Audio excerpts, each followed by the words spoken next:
and let us all do we can to build a better future.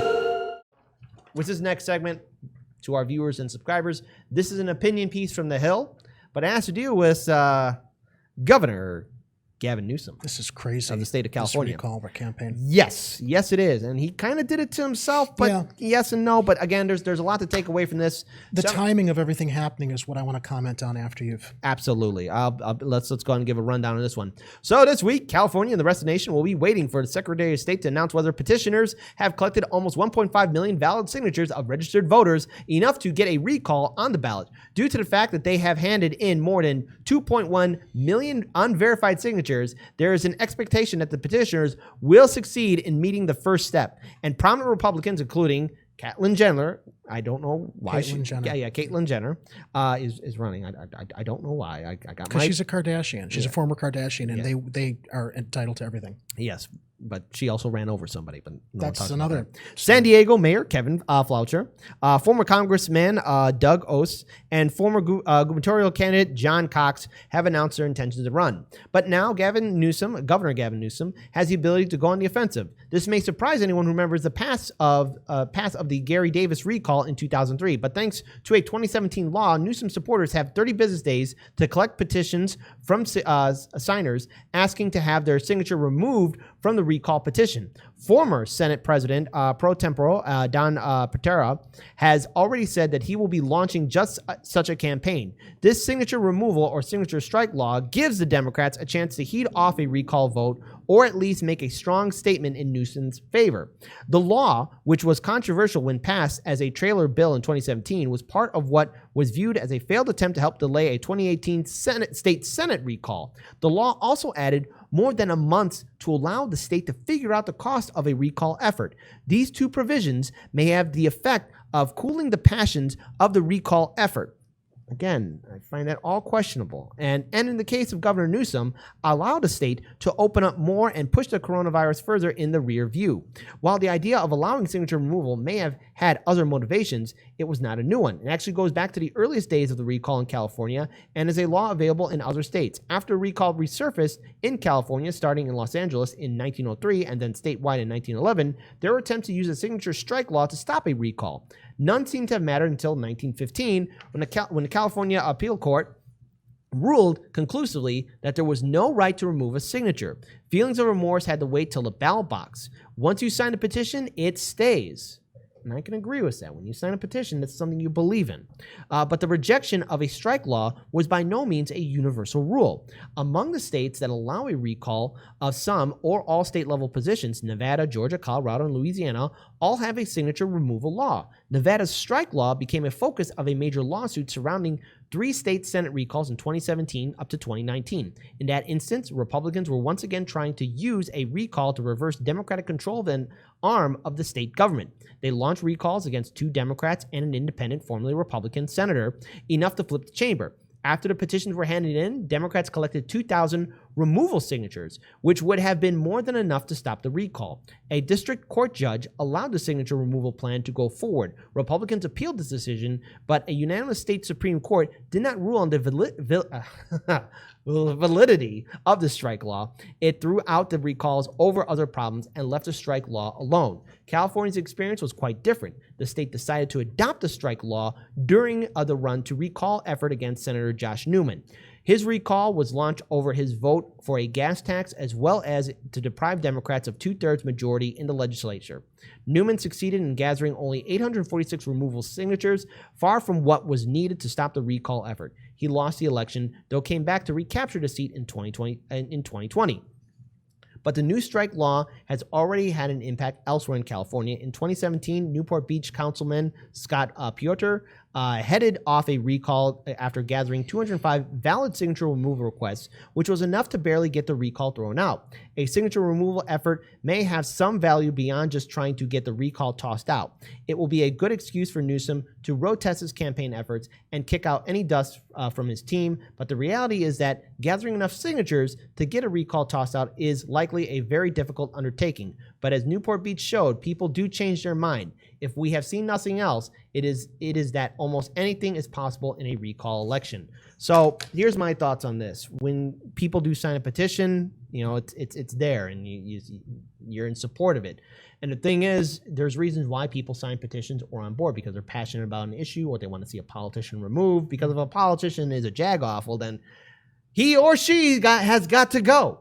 And that's a fact. But again, Governor Newsom, especially during the height of the lockdown in the state of California, a lot of small business owners were devastated by his policies. Yeah. And we saw rules for the establishment get twisted for their favor, where the infamous Nancy got her hair cut and then blamed it on her salon people. She was what did they say? It was all manipulated. It was all manipulated. But again, she was ambushed. Yeah, she was quote unquote ambushed, which is not the case at all. And again, there's also a lot of reports of a mass exodus of people leaving California to look for greener pastures, because again, there's a lot of issues in the state of California, similar in other Republican states and Democrat states.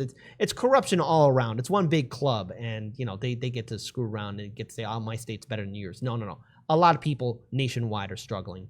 But with this recall for the governor, he did this to himself, and there's a potential he could reverse it. But if you get 2.1 million signatures, that means people are quite upset with the direction of your leadership. And this is going to be his big fight.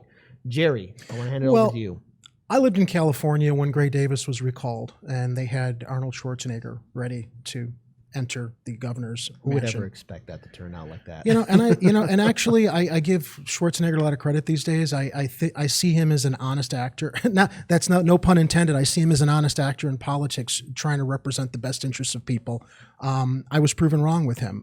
But let's look at the realities of Newsom's the recall effort with Newsom. His term ends in January of 2023. That's 7 months from now.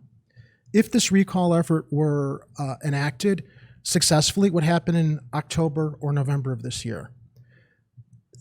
This is a political coup. This is an effort to install a candidate instead of letting a regular election run its course. This is what it is. It's games. Mm-hmm. It's games from the GOP in California. Mm-hmm. That's all it is.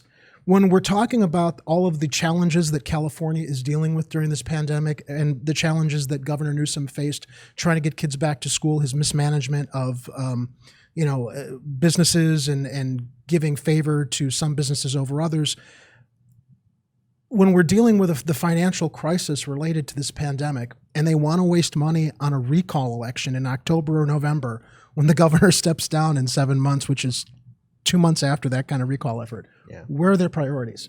Their priorities are in what can we do to subvert the system so we can get a GOP candidate into the governor's office without proper election to run its course. That's how I see what's going on here.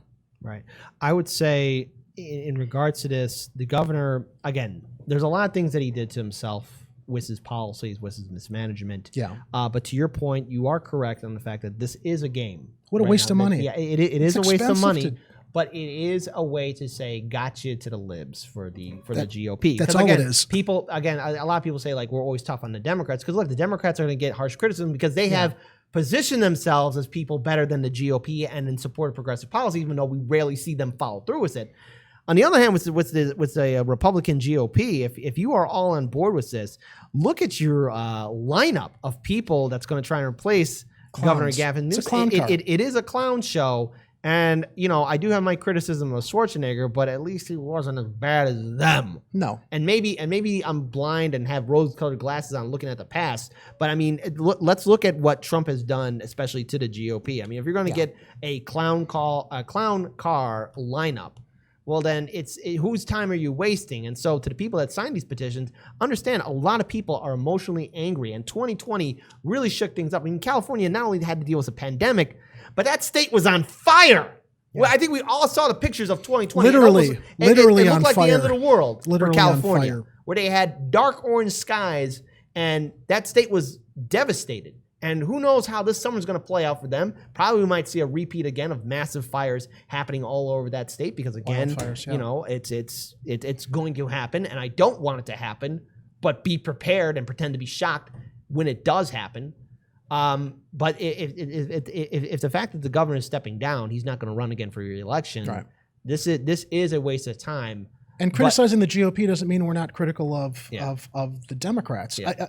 I pulled up a stat today. Go ahead. There's so Governor Newsom has a 53% approval rating. Only 4 in 10 likely voters said they would vote to remove him in a recall, while 56% said they would vote no, and 5% are unsure. So blow all that money into a recall election instead of putting it into COVID relief or putting it using that money to help Californians in the ways that they're most desperate for the help that they need. Yeah. It's a Republican recall, Newsom said in an exclusive interview with CNN. Anyway, look, I'm not a huge fan of Newsom or how he's mishandled things out there, but when you look at the dirty tactics of what the GOP constantly engages in, again, we got to hold both sides accountable.